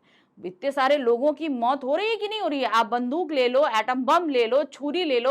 अब छुरी का आविष्कार किस लिए हुआ था? सब्जी काटने के लिए होता, लेकिन आज लोग गला काट रहे हैं, तो क्या हो रहा है? उसका आविष्कार तो कल्याण, हमारे काम के लिए हुआ था, कल्याण की भावना के लिए हुआ था, लेकिन उसमें असभ्यता में बदल दिया, हमने दूसरे का गला काटना शुरू कर दिया। वह भी असभ्यता है। इसी प्रकार कल्याण की भावना का त्याग ही असंस्कृति और उसका परिणाम असभ्यता है। जहां पर हम किसी ऐसी चीज का आविष्कार करें जिसमें किसी भी तरह से किसी का फायदा हो ही नहीं, तो वो क्या कहलाती है? आपकी असंस्कृति कहलाती है। क्यों? क्योंकि उसमें किसी का, दूसरों का फायदा नहीं है, दूसरों का कल्याण है ही नहीं, छिपा ही नहीं है, और यही आगे चल के असभ्यता बन जाती है। जब हम उसका, अब मान लीजिए एटम, परमाणु बम का आविष्कार तो जिसने किया उसने किया, वो असंस्कृति थी, लेकिन जब अमेरिका ने उसका इस्तेमाल किया तो वो क्या था? वो असभ्यता थी। ठीक है, कोई भी आविष्कार करे लेकिन आगे चल के जो इस्तेमाल करेगा वो असभ्यता बन जाएगा। सभ्यता को किस रूप में परिभाषित किया गया है? सभ्यता के अंतर्गत कौन कौन सी बातें आती हैं? अब आपको बताना है सभ्यता को किस रूप में परिभाषित किया गया, परिभाषा आपको बतानी। देखिए क्या, संस्कृति का परिणाम ही सभ्यता है, याद रखनी। जब हम संस्कृति यानी कि हम किसी चीज का आविष्कार करते हैं, फिर हम जब उसका इस्तेमाल करते हैं तो वो ही सभ्यता कहलाती है। सभ्यता के अंतर्गत हमारे खान पान का तरीका, ओढ़ने पहनने का ढंग आदि सभी चीजें आती हैं जो हमारी जीवन शैली का निर्धारण करती हैं। अब इसको हम बहुत अच्छे तरीके से आपको समझाते हैं। मैंने कहा ना कि जब हम प्री हिस्टोरिक पीरियड में थे तो हम कच्चा मांस खाते थे। ठीक है, कच्चा मांस खाते थे हम, भाई हमारा भाई ज्यादा वो टेस्ट भी नहीं होता था। फिर आग का आविष्कार हुआ, आग के आविष्कार में उसे हम पकाकर खाने, आग पर भूनकर खाने लगे, पक गया, ठीक है, लेकिन उसमें टेस्ट अभी डेवलप नहीं था। जिसने भी आविष्कार किया आग का, क्या हुआ? उस आग का आविष्कार किया ना, तो उससे हम पका के तो खाने लगे, लेकिन धीरे धीरे जब हमने ये देखा कि भाई उसको पकाने के बाद भी उतना अच्छा टेस्ट, मतलब और मुझे टेस्ट चाहिए, फिर किसी व्यक्ति ने उसमें इनोवेशन किया, उसमें नमक डाला, मिर्च का डाला, या जो कोई भी किया हो, तेल निकला, जो भी, धीरे धीरे करके उसमें हमने आज कितने वेरिएशन में फूड बनाने लगे ना। तो वो उस आग के आविष्कार में संस्कृति थी, लेकिन उस आविष्कार के साथ ही हमने जितने इनोवेशन किए वो हमारी क्या कहलाई? सभ्यता कहलाई। क्या कहलाती है? सभ्यता। यानी कि जब हम संस्कृति के जरिए किन्हीं चीजों को खोजते हैं तो हमारे रहने सहने, खाने पीने, ओढ़ने उठने बैठने, इन सारे चीजों में उन्नति होती है, प्रगति होती है, हम और अच्छे हो जाते हैं इनमें। तो ये क्या कहलाती है? हमारी सभ्यता कहलाती है। मनुष्य की किस किस प्रकार की योग्यता को संस्कृति कहा जा सकता है? जो योग्यता हमेशा दूसरों की भलाई के लिए हो वो हमेशा संस्कृति कहलाती है। जैसे आग का आविष्कार हुआ, सुई धागे का आविष्कार हुआ, आग के आविष्कार के साथ हमने अपने रहने के तौर तरीकों को बदला, हम थोड़ा अच्छे तरीके से खाने पीने लगे। जब सुई धागे का आविष्कार हुआ तो हम अच्छे से सजने लगे, हम अच्छे अच्छे कपड़े पहनने लगे, और आज तो देखिए कितने तरह के कपड़े पहनते हैं, है ना। मानव संस्कृति की जो योग्यता आग व सुई का आविष्कार कराती है, जो तारों की जानकारी कराती है, और जो किसी महामानव को सर्वस्व त्याग कराती है, वह योग्यता को संस्कृति कहा जाता है। जहां हमेशा बेस में ध्यान रखना, दूसरों का कल्याण, जन कल्याणकारी भावना जिस किसी काम में छिपी होगी वो संस्कृति ही कहलाएगी। आज के भौतिक विज्ञान के विद्यार्थी को न्यूटन से अधिक सभ्य क्यों कहा जा सकता है? अब जैसे न्यूटन ने गुरुत्वाकर्षण के सिद्धांत की खोज तो की, ठीक है, तो इसलिए वो संस्कृत मानव कहलाया, लेकिन क्या वो सभ्य कहलाया? नहीं।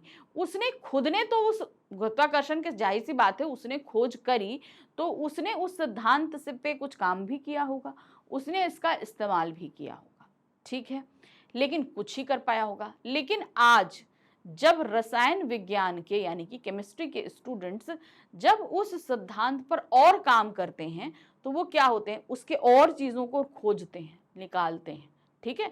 अब जैसे गुरुत्वाकर्षण जो है वो सिर्फ पृथ्वी पर है, ठीक है। अब हमने बहुत सारी ऐसी चीजें बनाई हैं जो जहां पर पृथ्वी पर रहते हुए भी गुरुत्वाकर्षण से फ्री है, हम उड़ सकते हैं, ठीक है, उड़ सकते हैं, बहुत से ऐसे तरीके हमने अपना बना लिए हैं, है ना।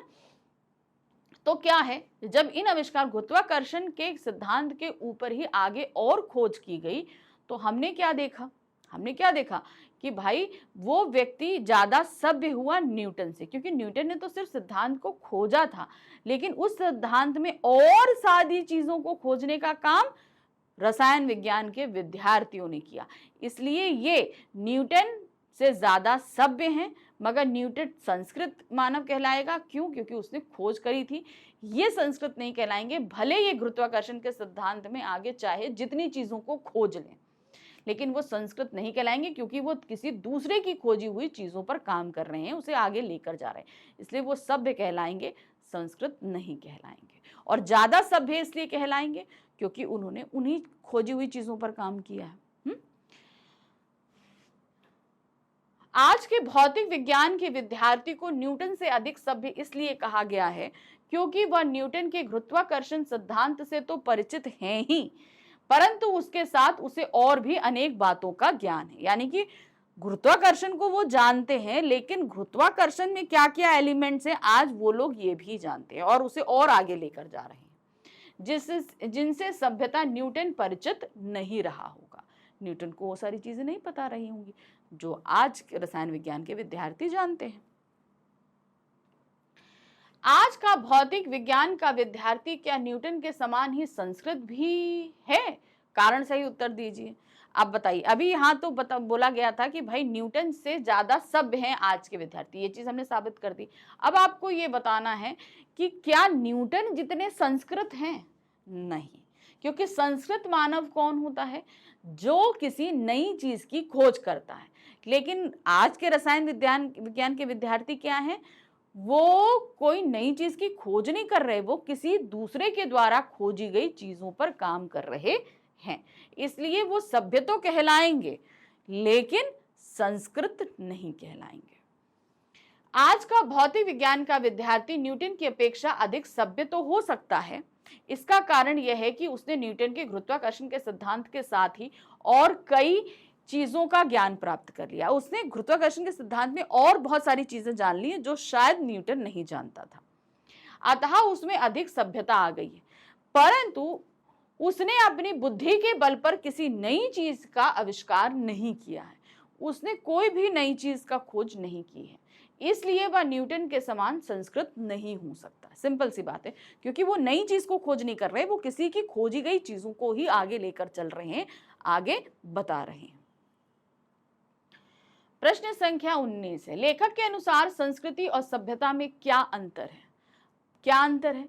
संस्कृति में हम किसी की दूसरों की भावना दूसरों की अच्छाई के लिए किसी नई चीज की खोज करते हैं, लेकिन सभ्यता में हम आगे आने वाली पीढ़ियां हमारी उसी खोजे गए सिद्धांत से फायदा उठाते हैं, अपने जीवन को सजाते हैं, संवारते हैं, उन्नत करते हैं, प्रगति करते हैं। ठीक है, तो देखिए क्या है। लेखक के अनुसार किसी नए तथ्य की खोज में लगने वाली प्रेरणा, प्रवृत्ति और योग्यता को संस्कृति कहते हैं। ठीक है, जो भी हमारी प्रेरणा है, जो भी संस्कृति है, वो क्या कहलाएगी? हमारी संस्कृति कहलाती है। उस खोज के परिणाम स्वरूप हमें जो सिद्धांत या पदार्थ प्राप्त होते हैं उसे हम सभ्यता कहते हैं। ठीक है, अब जैसे मान लीजिए कि इस तरीके से कि पेट की आग को बुझाने के लिए आग की आवश्यकता थी। ठीक है, तो वो क्या कहलाई? प्रेरणा हमारी संस्कृति कहलाई। क्या कहलाती है? हमारी संस्कृति। जिसने उसे खोज करी वो संस्कृत मानव कहलाएगा। जिसने खोज कर ली वो, अब हमको भूख लगी थी, हमें पका खाना खाना था, तो हमने क्या कर लिया? हमने आग का आविष्कार कर लिया, तो वो प्रेरणा हमारी संस्कृति कहलाई। अब आगे चल के उसी का आविष्कार जब लोग आगे कर रहे हैं तो वो सभ्यता कहला रहे हैं, क्योंकि उसमें हम और भी नई चीजों की खोज कर रहे हैं। ठीक है ना, उससे हम क्या करें? और भी नई चीजों की खोज करते हैं। उदाहरणतः तन को ढकने की भावना और सुई धागे की आविष्कार करने की योग्यता संस्कृति है, सुई धागे की खोज सभ्यता है। अब जैसे यहाँ पर देखिए क्या है, ये हुआ कि भाई ठंड से हमें बचनी है, हमें बहुत ठंड लग रही है, बहुत ठंड लग रही है, तो अब उस ठंड से बचना है, तो बचने वाली जो प्रेरणा थी उसी ने सुई धागे का आविष्कार कराया। तो उस आविष्कार के पीछे की जो प्रेरणा थी वो संस्कृति थी। जिसने उसका आविष्कार किया वो संस्कृत मानव था। फिर उसके आविष्कार के बाद जब उसका इस्तेमाल किया गया तो वो हमारी सभ्यता थी, और जिसने इस्तेमाल किया वो कौन था? सभ्य मानव था। सभ्य क्यों कह रहे हैं हम उसको? सब इसलिए कह रहे हैं क्योंकि उस आविष्कार के बाद हमारे रहने सहने, खाने पीने, इन सारी चीजों में प्रगति होती है। हम सभ्यता, हम अच्छा करने लगते हैं ना। प्रश्न संख्या 20 है, पेट भरने और तन ढकने के बाद संस्कृत मनुष्य की क्या दशा होती है? अब मान लीजिए एक व्यक्ति जो है उसका दिमाग अच्छा है, ठीक है, दिमाग अच्छा है, वो हमेशा दूसरों की भलाई सोचता है, सब कुछ है। अब उसके पास खाने को भी कुछ है, सब कुछ है, पेट भरा हुआ है, तन ढका है, उसे किस चीज की जरूरत नहीं, वो इत्मीनान से बैठा है। लेकिन उसकी जिज्ञासा उसे आराम से नहीं बैठने देती। क्यों? उसकी जिज्ञासा चीजों को खोजने के पीछे लग जाती है कि आखिर ये ऐसा क्यों है। ठीक है, अब जैसे अब आप लोग बहुत ये देखते हो कि आज हम लोगों ने देख लिया है कि पृथ्वी जैसा भी एक ग्रह हमारी दूसरी जो गैलेक्सी है वहां पर भी है, तो उसे खोजने के लिए कोई तो जिज्ञासा रही होगी। हमारे पास तो सब कुछ था, आखिर हम क्यों इन आसमान के पीछे पड़े हुए हैं? क्यों पड़े हैं हम? ये हमारी क्यूरियोसिटी है, जिज्ञासा है। ठीक है ना। जब संस्कृत मनुष्य का पेट भरा होता है और तन ढका होता है तो भी वह खुले आकाश के नीचे सोया हुआ रात के जगमगाते तारों को देखकर जागने के लिए व्याकुल हो जाता है। उसकी क्यूरियोसिटी उसे सोने नहीं देती कि आखिर आसमान में चमकता हुआ, टिमटिमाता हुआ ये सब क्या है। वो जानना चाहता है कि यह मोतियों से भरा थाल ऐसे क्यों लटका हुआ है। यानी कि ये थाल, अगर हम लोग थाल में मोती भरे और ऐसे लटका दे तो ये तो तारे गिर जाएंगे।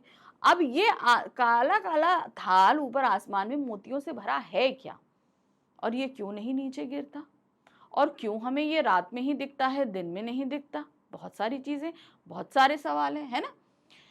लटका हुआ है, वह कभी भी निठल्ला नहीं बैठ सकता। उसकी बुद्धि उसे कुछ नया खोजने के लिए निरंतर प्रेरित करती है।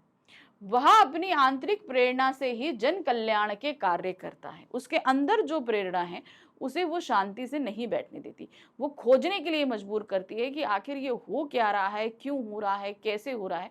ये उसे शांति से नहीं बैठने देती है।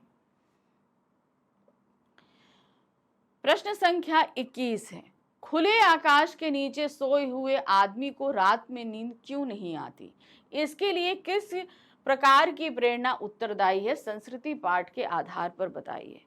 खुले आसमान के नीचे जो व्यक्ति लेटा हुआ है उसने अच्छे से कपड़े पहने हैं, यानी कि उसका तन ढका हुआ है। उसने अच्छे से खाना खाया हुआ है, यानी कि उसका पेट भरा हुआ है।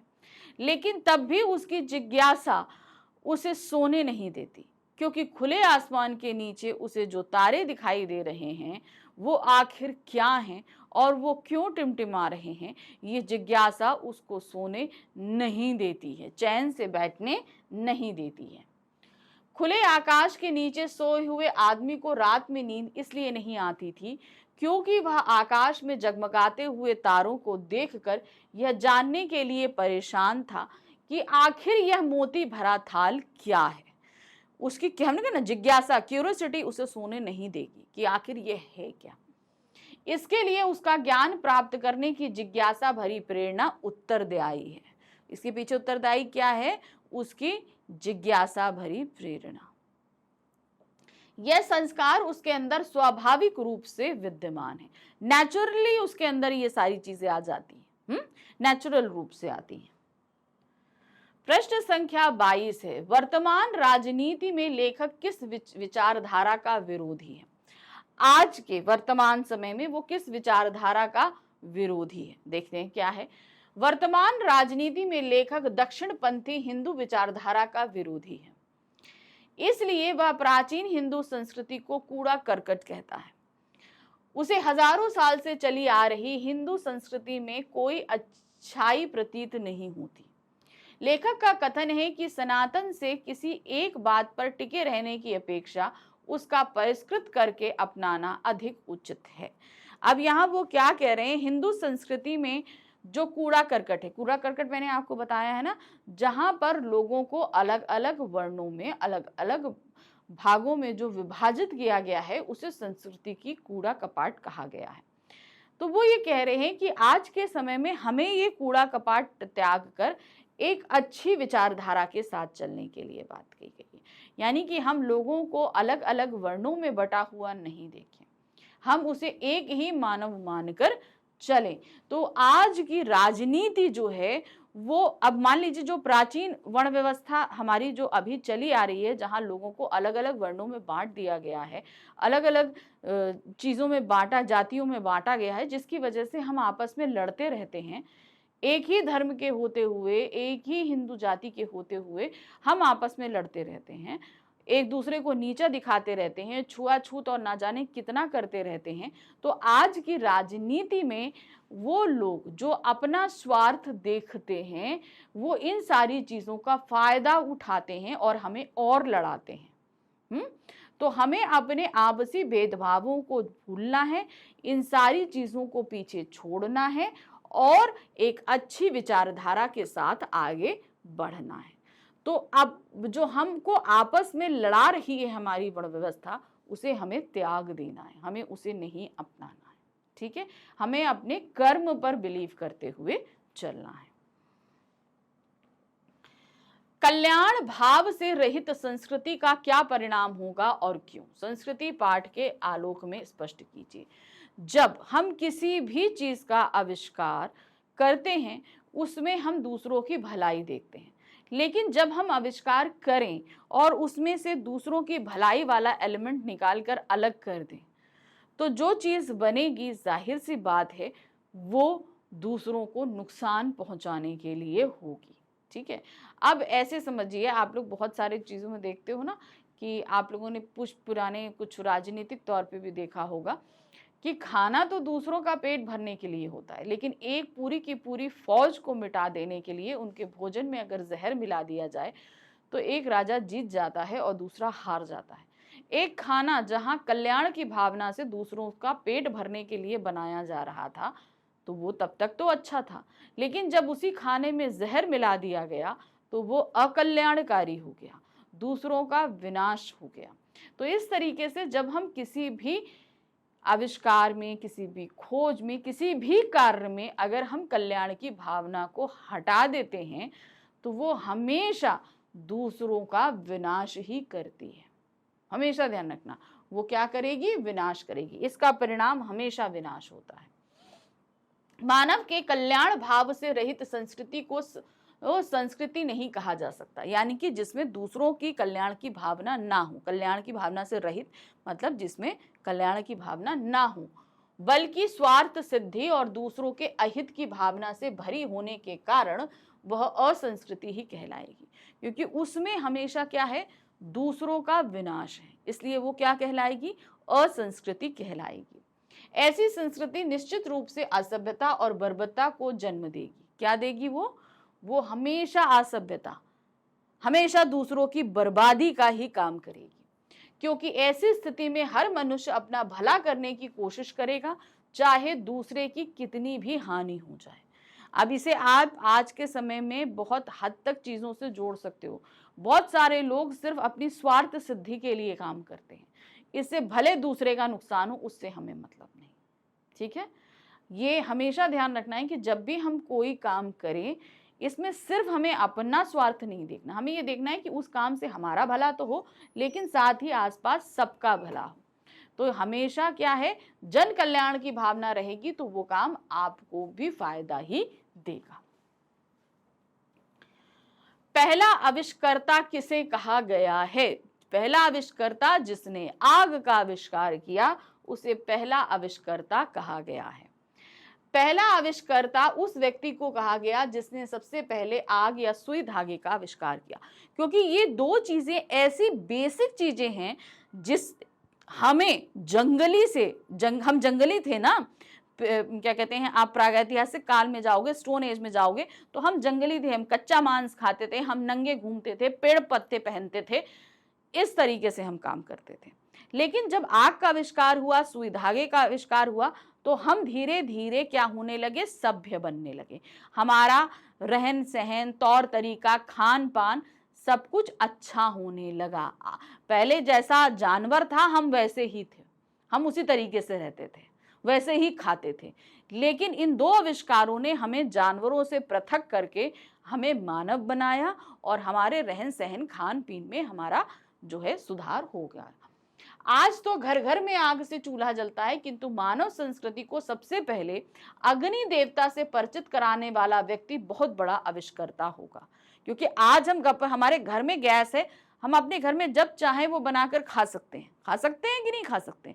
लेकिन सोचो जिसने सबसे पहले आविष्कार किया होगा ना, तो उससे पहले तुम कच्चा खाना खा रहे थे ना, फिर हमने पका के खाना खाना शुरू किया था, इसीलिए उसको क्या कहा गया, पहला आविष्कर्ता। संस्कृति नामक पाठ के माध्यम से लेखक क्या कहना चाहता है? इस पूरे पाठ में उन्होंने संस्कृति और सभ्यता जैसे दो शब्दों से हमें सही तरीके से परिचित कराया है, और साथ ही साथ हमें ये भी संदेश दिया या प्रेरणा दिया या जो कुछ भी आप समझो कि हमारे हर काम के पीछे हमेशा दूसरों की भलाई छिपी होनी चाहिए। एक ये भी चीज है। चलिए देखिए क्या है। इस पाठ के माध्यम से लेखक संस्कृति, असंस्कृति, सभ्यता, असभ्यता के सही अर्थ को समझाना चाहता है, क्योंकि हमें नहीं समझ में आता था अभी तक कि भाई संस्कृति क्या है, असंस्कृति क्या है, सभ्यता क्या है, असभ्यता क्या है। तो इस पाठ के माध्यम से उन्होंने हमको ये चीजें समझाई हैं कि ये है क्या। संस्कृति कल्याणकारी भावना से किसी नए तथ्य की खोज करने की योग्यता है। संस्कृति के परिणाम स्वरूप खोजी गई वस्तुओं को सभ्यता तथा असंस्कृति के परिणामों को असभ्यता कहते हैं। ये सारी चीजें तो मैं आपको समझा चुकी हूँ। लेखक ने संपूर्ण मानव संस्कृति को एक माना है। लेखक ने साम्यवादी विचारधारा का प्रचार तथा दक्षिणपंथी हिंदूवादी विचारधारा पर करारा प्रहार किया है। ठीक है, तो इसमें वो बता रहे हैं कि किस तरीके से हमारे समाज में भी बहुत सारी रूढ़ियां हैं, बहुत सारी चीजें हैं जिन्हें छोड़ने और बदलने की सख्त जरूरत है। प्रश्न संख्या 26 है। पाठ के आधार पर यह लिखिए कि मानव संस्कृति का जन्म किन भावों के कारण हुआ होगा। किस कारण से मानव संस्कृति का जन्म हुआ। अब मानव से पहले तो अगर हम देखें तो हम क्या थे, हम एक तरीके से जानवर ही थे ना। तो हमें भौतिकता का सुख प्राप्त करना था, यानी कि हमें थोड़ा, भाई हमारी बुद्धि ज्यादा थी तो हमें थोड़ा पृथक भी होना था ना। तो वही है, मानव संस्कृति का जन्म भौतिक प्रेरणा के फलस्वरूप हुआ है।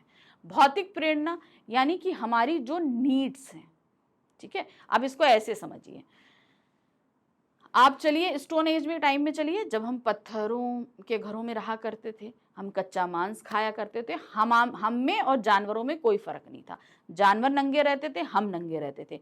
जानवर शिकार करते थे, हम शिकार करते थे। जानवर कच्चा मांस खाते थे, हम कच्चा मांस खाते थे। जानवर घास खाते थे, हम भी घास उठा के खाते थे। ठीक है, हम में और जानवरों में कोई फर्क नहीं था। सिंपल। अब क्या हुआ, अब हमको ये लगा कि भाई हमारी बुद्धि लगा बुद्धि हमारी जानवरों से ज्यादा अच्छी है। हम थोड़ा, अब वो 4 पैर पे चलते हैं, हम 2 पैर पे चलते हैं, तो मतलब हम में कुछ तो बात है। फिर इस बात में ये हुआ कि इंसान की बुद्धि, जब भाई बुद्धि होती है तो चलना भी शुरू करती है। हमारी बुद्धि ने चलना शुरू किया तो कि भाई हम जानवरों से अलग हो सकते हैं। तो हम 4 पैर से 2 पैर पे आ गए। 2 पैर पे आ गए तो भाई वो जैसा खा रहे हैं, अगर हम वैसा खा रहे हैं तो उनमें और हम में फर्क क्या हुआ, हम थोड़ा अच्छे से खाएंगे। तो फिर हमको आग मिल गई, हमने पका खाना शुरू किया, हमारे पास सुई धागा आया, हमने कपड़े पहनने शुरू कर दिए। इस तरीके से हमारी जो बेसिक नीड्स थी, हमारा जो भौतिक सुख था, उसने हमें मानव विकास, मानव संस्कृति की ओर मोड़ दिया। हम जानवरों से पृथक हो गए, नहीं तो हम जानवरों जैसे ही जी रहे होते अगर हमारे अंदर बुद्धि नहीं होती तो वो भौतिक प्रेरणा के फलस्वरूप, जैसे सुई धागे का आविष्कार हुआ, मानव ने ज्ञान पिपासु होकर तारों के संसार को जानने की इच्छा की होगी। अपनी त्याग की भावना से ही उसने अन्य मानवों के लिए त्याग किया होगा। इनको ही हम मानव संस्कृति का जनक भी कह सकते हैं। तो मानव संस्कृति क्या है, चूंकि हम सब प्राणियों में सबसे बौद्धिक थे, तो हमने उस बुद्धि का इस्तेमाल किया, हमने अपने आप को डेवलप किया, हमने अपने आप के साथ साथ दूसरों का कल्याण किया। उसके साथ हमने बहुत सारी नई चीज़ों को खोजा जो हमसे पहुंच में दूर थी, जिनके बारे में हम जानते नहीं थे, हमने उनके बारे में जानना शुरू कर दिया। ठीक है, तो ये सभी किसके फलस्वरूप हुआ, भौतिक प्रेरणा के फलस्वरूप हुआ। संस्कृति और संस्कृति के मूल अंतर बताते हुए कि लेखक ने किसे कूड़ा करकट कहा है। संस्कृति और असंस्कृति का मूल अंतर है कल्याणकारी भावना। संस्कृति में लोक कल्याणकारी भावना होती है, अर्थात उसमें किसी भी चीज का आविष्कार दूसरों की भलाई को ध्यान में रखते हुए किया जाता है, जबकि असंस्कृति में हमेशा अपने स्वार्थ को सिद्ध करने वाली भावना होती है, जिससे मानव सभ्यता के विनाश के जितने कारण हैं उनका जन्म होता है। तो वो असंस्कृति कहलाती है। लेखक नए नए आविष्कारों के मूल में काम करने वाली कल्याणकारी प्रेरणा, भावना, योग्यता और प्रवृत्ति को संस्कृति कहता है। क्या कहता है? संस्कृति कहता है। वह अकल्याणकारी प्रेरणा और योग्यता को असंस्कृति मानता है। समझ में आ गया? सनातनी संस्कृति को कूड़े करकट का ढेर कहा गया है। वह वैसी वर्ण व्यवस्था का विरोधी है जिसमें परिश्रमी लोगों को दल पद दलित किया जाता है, जहां पर आप सिर्फ उसके वर्ण के हिसाब से उसे परिश्रमी होते हुए भी उसके पद से हटा देते हो, सिर्फ इसलिए क्योंकि तुम्हारा जन्म एक अच्छे वर्ण में नहीं हुआ है। तो यहाँ पर लोगों के परिश्रम को ध्यान नहीं दिया जाता, उसकी जाति के ऊपर ज्यादा ध्यान दिया जाता है। इस व्यवस्था को वो कूड़ा करकट कहता है। प्रश्न संख्या 28 है, संस्कृति नामक पाठ हमें क्या प्रेरणा देती है? अब हमने पूरा पाठ पढ़ लिया, अब इससे हमें प्रेरणा क्या मिल रही है? देखिए, इसमें कई सारी प्रेरणाएं छिपी हैं। क्या कहते हैं? ये पाठ हमें सभ्यता और संस्कृति से जुड़े अनेक जटिल प्रश्नों का समाधान देता है। क्या देता है? अभी तक हमें नहीं पता कि भाई संस्कृति क्या है, सभ्यता क्या है। तो यहाँ पर हमें इस पाठ से ये प्रेरणा मिलती है कि संस्कृति और सभ्यता के बारे में हम ठीक से जान पाते हैं कि आखिर ये है क्या। लेखक ने वहां अनेक उदाहरण देकर यह बताने का प्रयास किया है कि सभ्यता और संस्कृति दोनों अलग चीजें हैं। उन्होंने कई प्रयास किए। उन्होंने न्यूटन का उदाहरण दिया, उन्होंने आग और सुई धागे का उदाहरण दिया, जिसके माध्यम से इन सारी चीजों को उन्होंने हमें डिफरेंशिएट करके बताया। सभ्यता संस्कृति का ही परिणाम है। जब तक संस्कृति अपने अस्तित्व में नहीं आएगी, सभ्यता इंप्लीमेंट नहीं हो सकती। तो संस्कृति से ही सभ्यता का जन्म होता है। मानव संस्कृति अविभाज्य वस्तु है, इसे हम बांट नहीं सकते। लेखक को संस्कृति का बंटवारा करने वालों पर आश्चर्य होता है और खुद भी दुख भी। लेखक की दृष्टि से जो मनुष्य के लिए कल्याणकारी नहीं, वह ना तो सभ्यता है और ना ही संस्कृति है। जो चीजें मनुष्य के कल्याण के लिए इस्तेमाल नहीं की जा सकती, उसके फायदे के लिए इस्तेमाल नहीं हो सकती, तो ना वो संस्कृति है और ना ही वो सभ्यता है। वो क्या हो जाती है? असंस्कृति हो जाती है, असभ्यता हो जाती है। क्यों? क्योंकि यहाँ पर वो मानव के कल्याण के लिए नहीं, उसके विनाश के लिए काम करना शुरू कर देती है। इसीलिए वो ना संस्कृति होती है ना सभ्यता, वो बन जाती है असंस्कृति और असभ्यता। ठीक है, तो यहाँ खत्म हो गया हमारा ये अध्याय। आई थिंक आपको बहुत अच्छे से समझ में आया। तो यहाँ हमारी ये क्षितिज बुक तो खत्म हो गई। अब हम शुरू करेंगे अपनी दूसरी बुक कृतिका भाग 2, जिसमें हम पढ़ेंगे 3 अध्यायों के सभी वर्णनात्मक प्रश्नों को। तो अभी तक अगर आपने माता का अंचल अध्याय नहीं पढ़ा है तो उसका डिटेल एक्सप्लेनेशन देखकर तैयार रहिए, और हम करेंगे नेक्स्ट वीडियो में उनके मोस्ट इंपॉर्टेंट क्वेश्चंस को। ठीक है, मिलते हैं अगली बार। Thank you for watching, bye bye.